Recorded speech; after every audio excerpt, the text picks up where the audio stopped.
नमस्कार साथियों, जय हिंद। आप सभी का एक बार फिर से स्टडी विद हरी चैनल की इस नई वीडियो में स्वागत है। आज की इस वीडियो में उत्तराखंड यूनिफॉर्म्ड कांस्टेबल पदों की सीधी भर्ती चयन प्रक्रिया संशोधन नियमावली 2026 के तहत इसमें मुख्य रूप से आयु सीमा तथा शारीरिक दक्षता महत्वपूर्ण नियमों में जिनमें की कुछ बदलाव किए गए हैं उन्हें सबसे सरल अंदाज में समझाने का मैं पूर्णतः आप सभी को प्रयास करूंगा।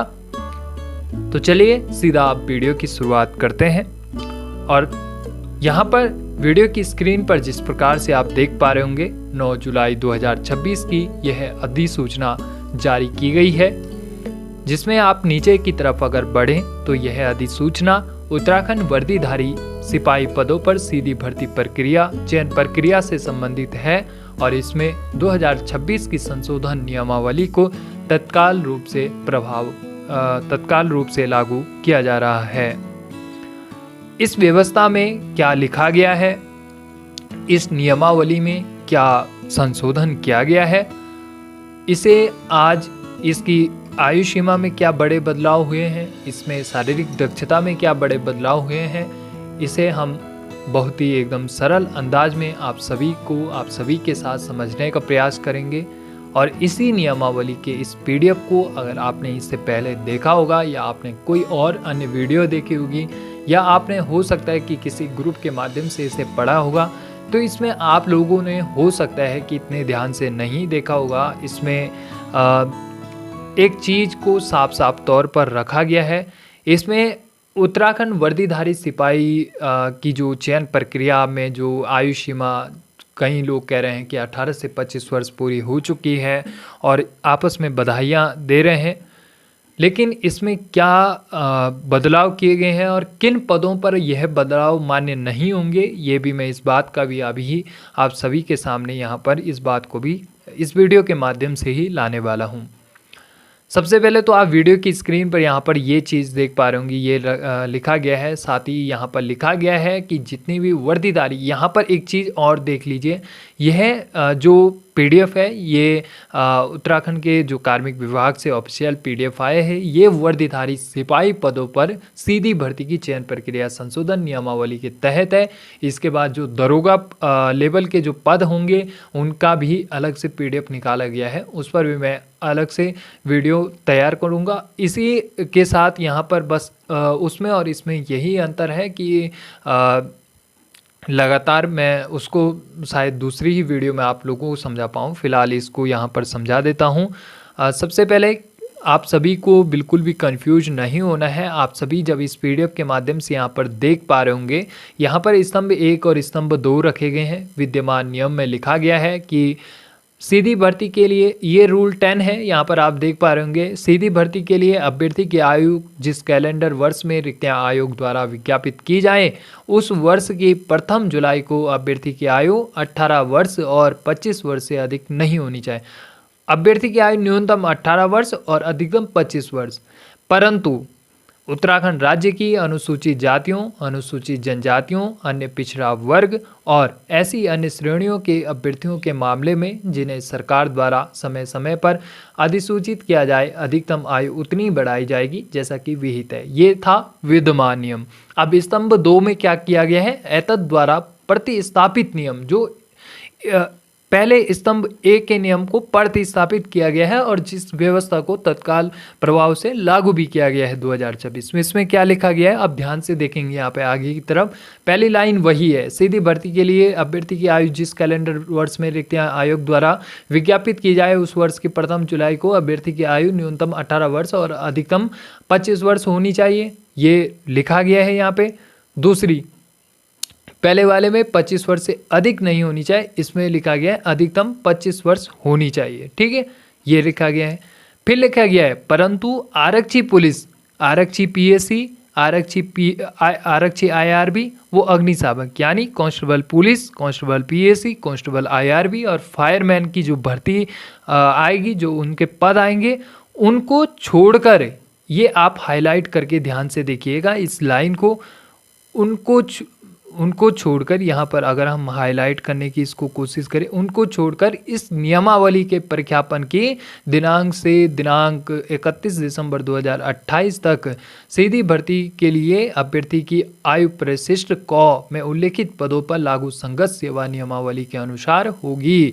आयु से संबंधित है ये मुख्य तौर पर। और यहाँ पर नीचे की तरफ अगर आप इस नियमावली को, पहले तो इस नियमावली को आप जो ऊपर ये लिखा गया है इसको एकदम सरल अंदाज में समझने का प्रयास करें। इसका सीधा सीधा यह कहने का अर्थ है कि जो constable PSC, constable police, constable IRB और फायरमैन के जो पद हैं, इन पदों पर भर्ती, इन पदों की जो भर्ती है उनमें 2025 के सामान्य भर्ती नियम वाली आयु सीमा लागू नहीं होने वाली है, बल्कि इन पदों के अपने अपने सेवा नियम यानी सर्विस रूल्स के अनुसार ही आयु सीमा तय होगी। यानी इस जो ये संशोधन नियमावली है उससे भी इसका कोई संबंध नहीं है। आप ऐसा ना समझे कि कांस्टेबल पुलिस की तैयारी हम कर रहे हैं, हमारे लिए तो अब नियम भी लागू किया गया है। इस नियमावली में कहा गया है कि भाई 31 दिसंबर 2028 तक विशेष जो व्यवस्था ये लागू की गई है, इसमें ये रूल्स रहने वाले हैं। ये जो आपको पता है ये 2025 का नियम है जो 2026 में जिसको संशोधित किया गया है। यहाँ पे नियम को, इस नियमावली, एक नई नियमावली जारी की गई थी, उसे संशोधित किया गया है और उसमें इन पदों को साफ साफ तौर पर उस नियमावली के तहत नहीं रखा गया है। यानी आप ऐसा फोर्स इस नियम के अनुसार नहीं कर सकते हैं कि हमारी आयु सीमा तो 18 से 25 वर्ष रखी गई थी उस नियम के अनुसार और आपने क्यों नहीं रखी। उसमें साफ साफ कहा गया अन्य वर्दीधारी पदों, इसके अलावा अन्य वर्दीधारी पदों को इसे छोड़कर, यहाँ पर आप देख रहे होंगे जो पुलिस के, आरक्षी पीएससी के, आरक्षी आईआरबी के और अग्निशामक के जब भी अगर अब भर्ती आएगी, वैसे तो उम्मीद आप लोगों को भी थी और हमें भी है कि अब इलेक्शन का माहौल है उत्तराखंड में हमारे और आ सकती है भर्ती, ऐसा नहीं है। जैसे अब अगस्त में फॉरेस्ट गार्ड की आ रही, तो फॉरेस्ट गार्ड में आप कह सकते हैं अगर 18 से 25 वर्ष, उसमें 18 से 25 वर्ष उम्र सीमा होगी क्योंकि वो इस नियम के रूप इस नियम से उस व्यवस्था को लागू कर दिया गया है। लेकिन पुलिस में और फायरमैन वाले जितने भी पद खुलेंगे उनमें उनके ही सर्विस रूल्स लागू होंगे, उसमें इस नियम का रूल लागू नहीं किया जाएगा। साथ ही जो ये नियम लागू हुआ भी है, इसे सबसे पहले तो यहाँ पर देख सकते हैं आप, यहाँ पर साफ साफ लिखा गया है कि इसके प्रख्यापन, जो इसका प्रचार प्रसार हो रहा है, उससे 31 दिसंबर 2028 तक सीधी भर्ती के लिए अभ्यर्थी की आयु, यानी 31 दिसंबर 2028 तक ये नियम मान्य होने वाला है। उसके बाद उसमें कांस्टेबल पुलिस भी शामिल हो जाएगा, कांस्टेबल पीएससी भी, और एक समान आयु सीमा की गणना तय होगी। इतना आप ये चीज़ें भी ध्यान रख सकते हैं। इसके अलावा अगर आपको फिर भी आयु सीमा से संबंधित कुछ भी समझ में नहीं आया तो आप अभी भी कमेंट के माध्यम से कह सकते हैं और मुझ पे इतनी क्षमता है कि मैं आप सभी को कमेंट के माध्यम से भी जितना हो सके अधिक से अधिक समझाने का प्रयास करूंगा। और मैं यहाँ पर वीडियो को इतना लंबा नहीं खींचना चाहता हूँ, इस पर इतनी बड़ी चर्चा इसलिए नहीं कर रहा हूँ, लेकिन चाहे मुझे इसके लिए अलग से वीडियो तैयार करनी पड़े, आप ये कमेंट के माध्यम से सुनिश्चित कर सकते हैं। ठीक है, बाकी यहाँ पर इस नोट को भी आप ध्यान से देखेंगे अगर, तो यहाँ पर लिखा गया कैलेंडर वर्ष 2029 की अंतिम प्रथम तिथि के पश्चात मूल नियमावली का आयु संबंधी नियम 10 यानी रूल 10 परिशिष्ट क में उल्लेखित समस्त पदों पर समान रूप से प्रभावी हो जाएगा, समस्त पदों पर। उसके बाद ऐसा नहीं, अन्य वर्दीधारी पदों पर समस्त, यानी कांस्टेबल पुलिस भी उसमें शामिल होगा, पीएससी आईआरबी और फायरमैन भी उसमें शामिल होगा। इतना आप ध्यान सकते हैं। लेकिन कब? कैलेंडर वर्ष 2029 से, यहाँ पर साफ साफ लिखा गया है। अब इसके दूसरे उस पर चलते हैं, जो शारीरिक दक्षता में जो बड़े बदलाव किए गए हैं या किसी में समान ही बदलाव रखे गए हैं, तो वहाँ पर इस कैलेंडर के माध्यम से आप इसका स्क्रीनशॉट लेकर भी देख सकते हैं। यहाँ पर मैं इस पर कोई विशेष बड़ी चर्चा तो नहीं कर पाऊँगा, लेकिन एक बार आपको कैलेंडर किस प्रकार से देखना है ये समझा देता हूँ। सबसे पहले आप मानक ऊंचाई कितने मांगी गई है, जैसे पुलिस आरक्षी में यहाँ पर महिलाओं के लिए इतनी मांगी गई है, पुरुषों के लिए यहाँ पर आप देख सकते हैं जो सामान्य SC OBC कैटेगरी के हैं उन्हें 65 महिला जो पुरुष की तरफ से हैं, जो ST में है 157, जो प्रवृत्तियाँ हैं 160 सेंटीमीटर, और जो महिला अभ्यर्थी हैं उनमें 152, 147 यहाँ पर आप लगातार देख सकते हैं। प्रवृत्तीय तब लागू होता है जब आपका प्रवृत्तीय प्रमाण पत्र बना होगा। प्रवृत्तीय प्रमाण पत्र जैसे डॉक्यूमेंट्स अगर आपको बनाने हैं, अगर आपके नहीं बने अभी, तो आप मुझसे संपर्क कर सकते हैं। इस वीडियो के नीचे मेरी इंस्टाग्राम आईडी है, वहाँ से आप मुझे सूचित कर सकते हैं, मुझसे संपर्क कर सकते हैं। वहाँ पर मैं आपको अपना व्हाट्सअप नंबर और कॉलिंग नंबर भी प्रोवाइड करने की पूरी आप लोगों को आश्वासन देता हूँ। यहाँ पर आप लोग देख रहे होंगे ये अलग अलग विभाग हैं। पुलिस का अग्निशामक, बंदी रक्षक, वन आरक्षी, वन विभाग के तहत आबकारी सिपाही, प्रवर्तन सिपाही और सचिवालय विधान भवन रक्षक जो होते हैं, उनमें इतनी आयु सीमा यहाँ पर मांगी गई है। मैं एक एक करके यहाँ पर आप लोगों को दिखा रहा हूँ। ये सीने की माप है, यहाँ पर आप लोग इसे भी ध्यान से देख लीजिए। और बाकी यहाँ पर एक नोट और भी तैयार किया गया है। शारीरिक वजन 45 किलोग्राम न्यूनतम केवल महिला अभ्यर्थियों के लिए रखा गया है, बाकी पुरुष अभ्यर्थियों के लिए अलग मानक तय होगा।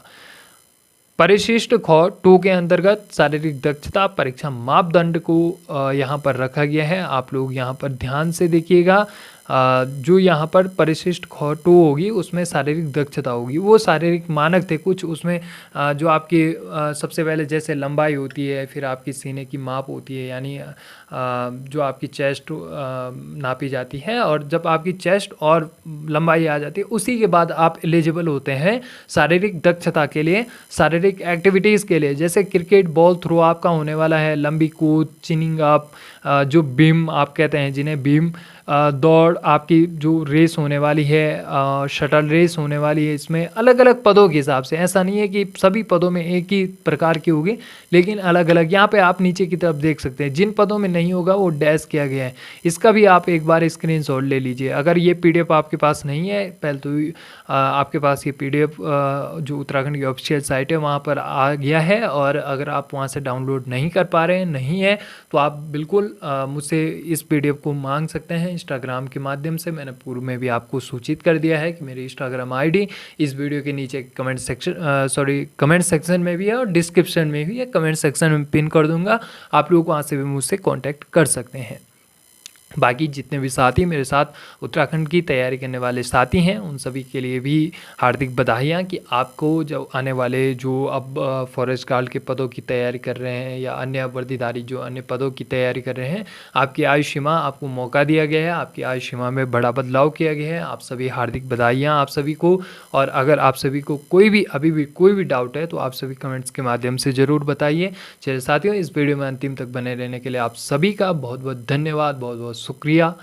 चलिए मिलता हूँ आप सभी को अगली वीडियो।